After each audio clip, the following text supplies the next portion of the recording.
Christopher Nolan যারা cinema পছন্দ করে বা যারা সিনেমাকে ভালোবাসে তারা সবাই কিন্তু এই নামকে জানে, কারণ ইনি কিন্তু আজ পর্যন্ত প্রায় যে কয়টা সিনেমা তৈরি করেছে তার ভেতরে কিন্তু একটাও আজ পর্যন্ত ফ্লপ হয়নি। তারই নতুন সিনেমা ওডিসি কিন্তু গতকালই রিলিজ পেয়েছিল, যেটা আমি দেখে ফেলেছি। তো এখন এটা নিয়ে আমি তোমাদের সাথে কথা বলবো। যারা ওডিসি কাহিনী জানো না তারা ইউটিউবে বিভিন্ন কন্টেন্ট ক্রিয়েটরদের থেকে এই কাহিনী শুনতে পারো, কারণ এটা অনেক বড় একটা কাহিনী। ওডিসি যুদ্ধে যায়, যুদ্ধ বিজয়ের পরে তার বাড়ি ফেরার যে যাত্রা, প্রায় 20 বছর পর সে বাসায় ফিরে আসে, তার নিজের বাড়িতে ফিরে আসে। সে 20 বছরে কিভাবে সার্ভাইভ করেছে, তার সাথীদের সাথে আসলে ফেরার পথে কি হয়েছে না হয়েছে, এই সব কিছুই কিন্তু তোমরা এই সিনেমায় দেখতে পারবা। এই সিনেমার স্টোরিটা আমি আগে থেকে জানতাম, তো এই সিনেমা দেখার সময় আমার স্টোরিটা বুঝতে কোনো সমস্যা হয়নি। তবে আমি তোমাদের একটা সাজেশন দেবো, তোমরা যদি এই সিনেমাটা দেখতে যাও তাহলে প্রথমে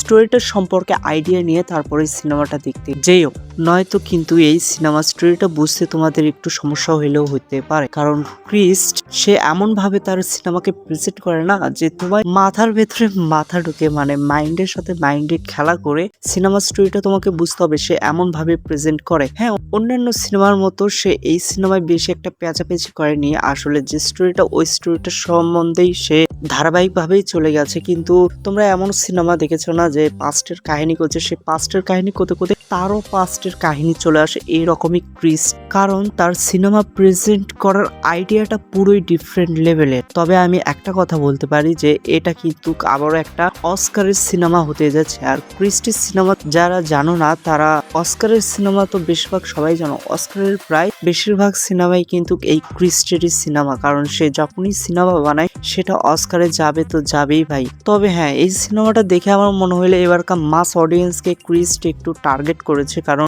ওইভাবেই এই সিনেমাটা প্রেজেন্ট করা হয়েছে। কিন্তু আমি তাও মাস্টারপিস বলতে গিয়েও বলতে পারছি না, কারণ এই স্টোরিটা সম্পর্কে আমি আগেই জানতাম। আর প্রেজেন্টেশন বললাম তো একদম দুর্দান্ত লেভেলের ছিল, কিন্তু তাও আমি কেন জানি না একে মাস্টারপিস বলতে পারছি না। তবে হ্যাঁ, মাস্টারপিসের মতো সিনেমা মানে বলতে পারি যে বেস্ট সিনেমা, তবে মাস্টারপিস না। আর এই সিনেমায় ভাই কাস্ট দিয়ে ভরা, সবগুলো একদম বড় বড় কাস্ট, যাদের নাম আসলে তোমরা প্রায় সবাই জানো। তাই এখানে কিন্তু তাদের পারফরমেন্স নিয়ে কোনো কমপ্লেনই নাই এখানে। যদি এক কথাই বলি তাহলে তোমরা যারা এখনো এই সিনেমাটা দেখোনি, আমি তাদের সাজেস্ট করবো অবশ্যই একবার হইলেও এই সিনেমাটা গিয়ে দেখে আসো ভাই। তুমি যদি কোনোদিন অডিসির কথা নাও শুনে থাকো, তাও এই সিনেমাটা তোমায় ভরপুর লেভেলের এন্টারটেইনমেন্ট দেবে। তো এই ভিডিওটা এই পর্যন্তই, তোমাদের সাথে দেখা হবে নেক্সট একটা ভিডিওতে। Good bye.